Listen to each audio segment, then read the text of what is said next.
ના હોય પણ યુવાન લોહી હોય એ યુવાન લોહીને જે વડીલો મારા જેવા થઈ ગયા ને 60 વર્ષ ઉપરના એને ભૂલી ન જતા, કારણ કે બધાને તક નહીં મળી હોય.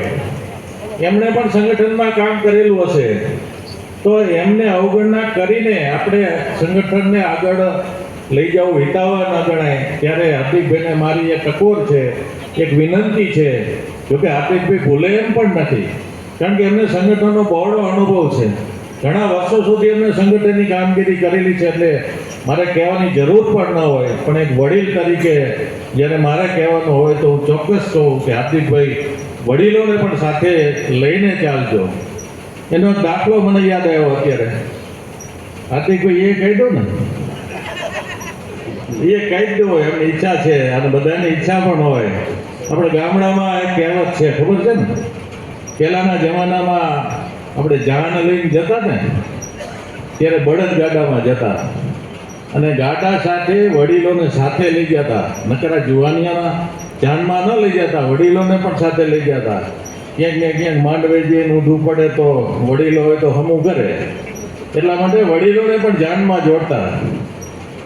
એમાં એક ગામમાંથી બીજા ગામમાં જાન લઈને જવાનું. વચ્ચે નદી આવી, નદીમાં પાણી જતું હતું. એટલે એ કીધું કે આમાં આપણું ગાડું નીકળી જાય કે કેમ? તો એક બાપા ઉતરે, હાલો હું જોતો આવું.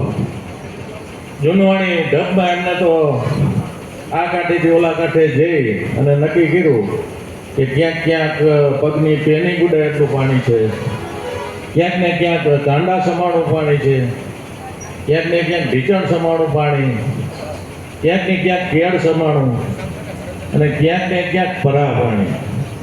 પરામાં ખબર પડે ને, આ વાત કરે તો હાથ ન દેખાય અને પરાવા પાણી કહેવાય. આટલું પાણી છે તો આપણું ગાડું આમાં નીકળે નહીં, આપણે બીજા રસ્તે જવું પડે. એમાં જવાન હતા એ એક બોલ્યો, આ બાપાને શું ખબર પડે? હવે જો જોનવાણી છે એની બધી વાતો આપણે માની લેવાની ન હોય. આપણે જોવાની આમાં આ રહ્યો ભણેલો ગણેલો ગ્રેજ્યુએટ, એને મોકલો, એ સર્વે કરી આવે. એ જવાનીને સર્વે કરવા મોકલો, એ તો ફૂટપટ્ટી લઈને નીકળો. ફૂટપટ્ટી ક્યાંક અડધો ફૂટ થયું, ક્યાંક ફૂટ થયું, ક્યાંક 2 ફૂટ થયું, ક્યાંક 5 ફૂટ થયું, ક્યાંક 10 ફૂટ થયું, ક્યાંક 15 ફૂટ થયું. સરેરાશ એને કાઢી કે 2.5 ફૂટ પાણી થાય છે, આપણું ગાડું નીકળી જાય. હવે એ ગાડું નીકળે, એ ગાડું નદીમાં જ રહે. એટલા માટે હાર્દિકભાઈને કહું છું, વડીલોને સાથે રાખજો, તમારું ગાડું ક્યારેય ડૂબશે નહીં.